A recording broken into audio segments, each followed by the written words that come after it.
ফরিদপুরের মধুখালীতে জমিজমা সংক্রান্ত বিষয়ে আর্মি ক্যাম্পে যুবককে নির্যাতন ও চাকরির প্রভাব খাটিয়ে এলাকার নিরীহ একাধিক ব্যক্তিকে হুমকি দেওয়ার অভিযোগ উঠেছে সেনা সদস্য মাসুদের বিরুদ্ধে। STV news online desk. Military Masud আমার দাদার বলছিল যে বেশি আপকাপ করলে কিন্তু আমি মিলিটারি ক্যাম্পে নিয়ে যাব। ফরিদপুর জেলার মধুখালী উপজেলার কামারখালী ইউনিয়নের মুসলন্দপুর গ্রামের যুবক মোহাম্মদ সেলিম শেখকে জমিজমা সংক্রান্ত বিষয়ে ফরিদপুরের বোয়ালমারী আর্মি ক্যাম্পে নিয়ে সেনা সদস্য মাসুদের সহযোগিতায় নির্যাতনের অভিযোগ উঠেছে।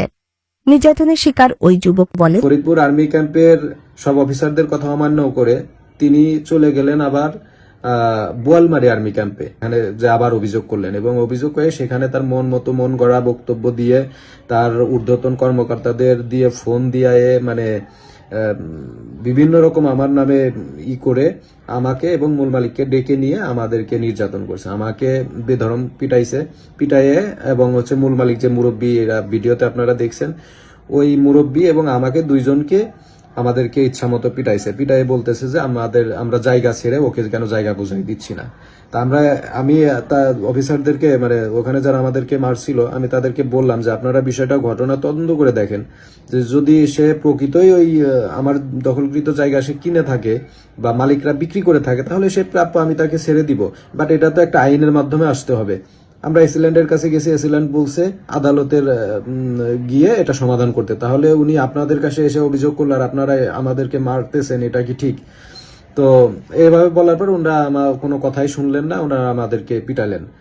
ঠিক আছে, এখন আমার প্রশ্ন হচ্ছে যে দেশে তো আইন কানুন আছে, তাই না? তিনি একজন সেনাবাহিনীর সদস্য বলে তিনি চিটারি করে অন্যজনের জায়গা গোপনে কিনে নিয়ে তারপরে হচ্ছে যে মানুষকে হয়রানি করবে, এরকম পিটিয়ে জায়গা দখল নিবে, এটা কি কোনো আইনে পড়ে?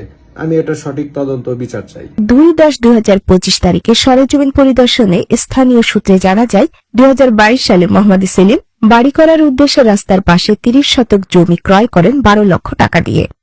ওই জমি দলিল করার সময় একই জমিতে 3টি দাগ নম্বর থাকায় ভুলবশত চৌহদ্দি অনুযায়ী রাস্তার পাশের জমির দাগ নাম্বার ব্যতীত অন্য একটি দাগ নাম্বার লিপিবদ্ধ হয়।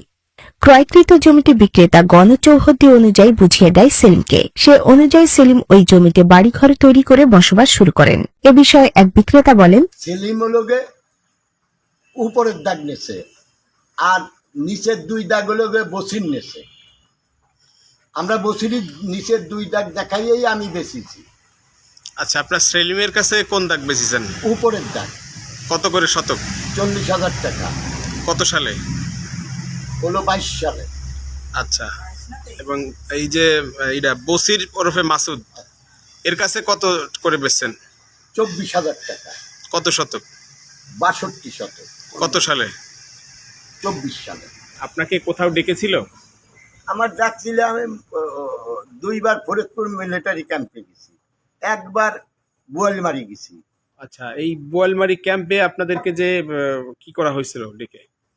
মানে উনরা পরে সেলিমের উপর ওই মোবাইল কারাকারি নিয়ে ওর ভিতরে নিয়ে গেল, তারপরে আমার নিয়ে গেল।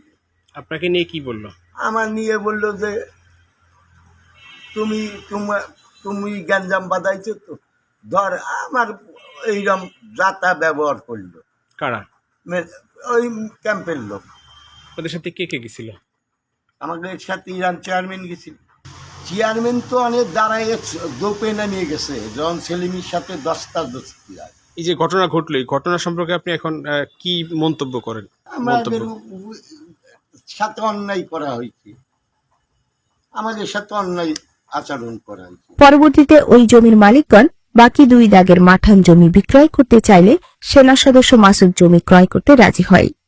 2024 সালে মাঠান জমি হিসেবে সেনা সদস্য মাসুদ জমির মূল্য 24,000 টাকা শতক কিনতে রাজি হয়।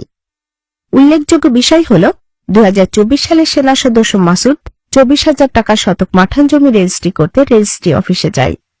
জমি রেজিস্ট্রেশন প্রক্রিয়ার এক পর্যায়ে সেনা সদস্য মাসুদ বুঝতে পারেন বিক্রেতারা 2022 সালে ভুল করেছেন। এই সুযোগ কাজে লাগিয়ে সেনা সদস্য মাসুদ 2022 সালে 40,000 টাকা শতক ক্রয়কৃত রাস্তার পাশে সেলিমের বাড়ির জমিটির দাগ নাম্বার বসিয়ে নেন, যা রীতিমতো প্রতারণার শামিল ও ফৌজদারি অপরাধ বলেও বিবেচিত হয়, কারণ তিনি একজন সেনা সদস্য। যার রাষ্ট্র ও রাষ্ট্রের মানুষের কল্যাণে কাজ করার কথা। দুঃখ ও পরিতাপের বিষয়, এই সেনা সদস্য মাসুদ করলেন ঠিক তার উল্টো। এ বিষয়ে সেনা সদস্য মাসুদের স্বীকারোক্তিমূলক একটি ভিডিও এসটিভি নিউজের হাতে আসে। সেখানে তিনি স্বীকার করেন, আমি মূলত ফসলের জন্য মাঠের জমি কিনেছি। আমি আসলে মূলত মাঠের জন্যই কিনছিলাম। আমি এটা মাঠের জমি, পরে লাস্টে মাঠের জমি কয় এই জমি নাই, এই জমি বেশি ফেলাইছি। তখন একটা ঝামেলা হইতো না, আমি টাকা দিয়ে ফেলাইছি, টাকা দিয়ে ফেলাইছি। তখন টাকা চাইলে তো একজন কাছে দিয়ে টাকা ব্যাক করা যায় না, আজকের ভিতরে পাওয়া যায় না, তো আমার তার অন্য মানুষ পরে কয়েকদিন, কাকা তুমি এই 2 দাগ জমি আমি তোমার কাছে লিখে দিচ্ছি, তুমি নিবা কিনা। টাকা দিয়ে ফেলাইছি, যে দিয়ে এসে কাকা ইন্ডিয়া গেছে টাকা পয়সা নিয়ে। ভুক্তভোগী যুবক সেলিম বলেন, আমি শুধু আমার জমি রক্ষা করতে চেয়েছিলাম, কিন্তু তারা আমাকে আর্মি ক্যাম্পে ডেকে নিয়ে মারধর করেছে। এ বিষয়ে নির্যাতিত যুবক বাংলাদেশ সেনাবাহিনী বরাবর একটি লিখিত অভিযোগ দাখিল করেন। ভুক্তভোগী সেলিমের মা জানান, ছেলেকে মারধর করার পর আমাকেও হুমকি দেওয়া হয়, যদি বিষয়টি নিয়ে মুখ খুলি বা থানায় যাই তাহলে আমাদের আরো ক্ষতি করা হবে। এ বিষয়ে সেলিমের মা বলেন, আমার ছেলের চেয়ারম্যানের জমিওয়ালা ডাকছে, যে রকমের বোয়ালমারি ক্যাম্পে আপনাকে একটা জায়গা নিয়ে ঝামেলা আসছে, তা আপনারা আসেন, আপনাকে একটা সমাধান করে দিই। তারপরে নেওয়ার পরে ওই যে আমার ছেলের সেটা একটা ভিডিও আছে, নিয়ে যাওয়ার পরে আমার ছেলের ওই ভিডিওটা লগে ডিলিট করতে বলেছে মাসুদ।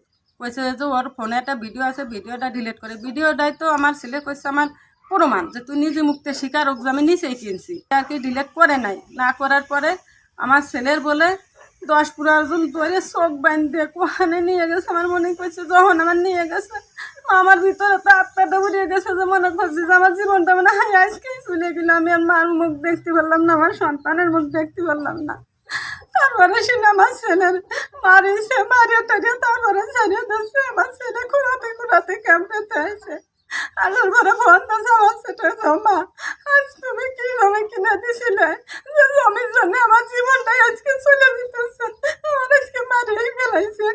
তারপরে আমার মেয়ে ভর্তি করছে হাসপাতালে 3 দিন থাকার পরে, 3 দিন থাকার পরে তারপরে শুনে আমার মনে হচ্ছে ঢাকা চলে গেছে। আর আমার মনে দেশে আসেনি বইতে। তারপরে যে কালকে এসে আমার হুমকি দিয়ে গেছে, সেলিমের মার একটা ছেলে যদি না হারাবার চায় তাহলে জমিতে ঘর ভেঙে জিনিস হারাই নাই। মাসুদ দিয়ে গেছে কালকে বিকেল আমার সময়, যে সেলিমের মার একটা ছেলে যদি না হারাবার চায় তাহলে জিনিস জায়গাতে ঘর ভেঙে জিনিস হারাই নিয়ে যায়। আর যদি মনে করে যে আমার ছেলে হারাই ফেলবো, তাহলে সে ঘর থাক, এই ঘরের জন্য ওর ছেলের জীবন চলে যাবে। তারপর আবার এখন আর্মি ক্যাম্পে তো আমার ছেলেরা ফোন দিচ্ছে, কয়দিন ধরে ফোন দিচ্ছে। আমার কবে দিছে এটা? 2-3 দিন ফোন দিচ্ছে আর্মি ক্যাম্পেতে। যে ফোন দেয় সে পরিচয় দেয় কি? পরিচয় দেয় এখানে কি দেয় আমি বলতে পারবো না, খালি করে তুমি ক্যাম্পে আসো। আমি আর্মি ক্যাম্পেতে বলছি তুমি ক্যাম্পে আসো। আমার ছেলে বলছে যে না আমি যেতে পারবো না, আমি কোর্টে মামলা করছি। আজকে ফোন দিছিল আমার মাঝে ধরে, সেটা বললো যে সেই গোয়ালমারি ক্যাম্পেতে ফোন দিয়েছে আর্মিতে। আমার মাঝে ধরে সে কইলো যে এরমের ফোন দিয়েছে, দিয়ে কইছে যে ঘর ভেঙে সরাই নাও, নাই 8 তারিখে আমরা যে ঘর ভেঙে সরাই দেবো। স্থানীয় সূত্রে আরো জানা যায়, দীর্ঘদিন ধরে ওই জমিনে বিরোধ চলছে। এ নিয়ে স্থানীয় ইউনিয়ন পরিষদের চেয়ারম্যান ও গণ্যমান্য ব্যক্তিবর্গের উপস্থিতিতে সালিশ মীমাংসায় অভিযুক্ত সেনা সদস্য মাসুদ স্বীকার করেন, আমি মাঠের জমি কিনেছি। আমি আসলে মূলত মাঠের জন্যই কিনছিলাম। আমি এটা মাঠের জমি। ইউনিয়ন পরিষদের ওই সালিশ মীমাংসায় তিনি মাঠের জমি কেনার কথা স্বীকার করলেও পরবর্তীতে সেনা সদস্য মাসুদ ইউনিয়ন পরিষদের চেয়ারম্যানের রায় মোতাবেক সমাধান করতে রাজি হয়নি। অভিযুক্ত সেনা সদস্য মাসুদ ফরিদপুর আর্মি ক্যাম্পে এ বিষয়টি লিখিতভাবে জানায়। ফরিদপুর ক্যাম্পের কমান্ডার মন্টু তার গাড়ি বহর নিয়ে সরেজমিন পরিদর্শন করেন উভয় পক্ষ জমির মালিকগণের সঙ্গে কথা বলে সত্য ঘটনা জানতে পারেন। পরবর্তীতে তিনি উভয় পক্ষকেই এসিল্যান্ড অফিসে যেতে নির্দেশ দেয় এবং এসিল্যান্ড অফিসের মাধ্যমে সে সমাধান করে আসতে বলেন। মধুখালী উপজেলা ভূমি কর্মকর্তা ইরফানুর রহমান একটি সমাধান দিলে মাসুদ ও সেলিম উভয় পক্ষ সমাধান মেনে নেয়। তবে সেনা সদস্য মাসুদ প্রতারণার আশ্রয় নিয়ে উপজেলা ভূমি কর্মকর্তা ইরফানুর রহমানের দেওয়া সিদ্ধান্তকে বৃদ্ধাঙ্গুলি দেখিয়ে তিনি পুনরায় বোয়ালমারী আর্মি ক্যাম্পে যোগাযোগ করেন এবং তার পরিকল্পনা অনুযায়ী এই আর্মি ক্যাম্পে নির্যাতন করা হয় ভুক্তভোগী সেলিমকে। এলাকাবাসীর দাবি, একজন সেনা সদস্যের এমন আচরণে সাধারণ মানুষের মধ্যে আতঙ্ক তৈরি হয়েছে। এই ঘটনাটি সেনাবাহিনীর ভাবমূর্তি ক্ষুণ্ণ করতে পারে বলে মনে করছেন স্থানীয়রা। তারা দ্রুত প্রশাসনের হস্তক্ষেপ কামনা করেছেন, যাতে ক্ষমতার অপব্যবহার বন্ধ হয় এবং সাধারণ মানুষ ন্যায় বিচার পায়। ঘটনাটি তদন্ত সাপেক্ষ হলেও ক্ষমতার প্রভাব খাটিয়ে সাধারণ নাগরিকদের উপর নির্যাতনের অভিযোগ একটি গুরুতর বিষয়। প্রশাসনের সুষ্ঠু তদন্ত ও আইনি পদক্ষেপই পারে এ ধরনের ঘটনার পুনরাবৃত্তি রোধ করতে।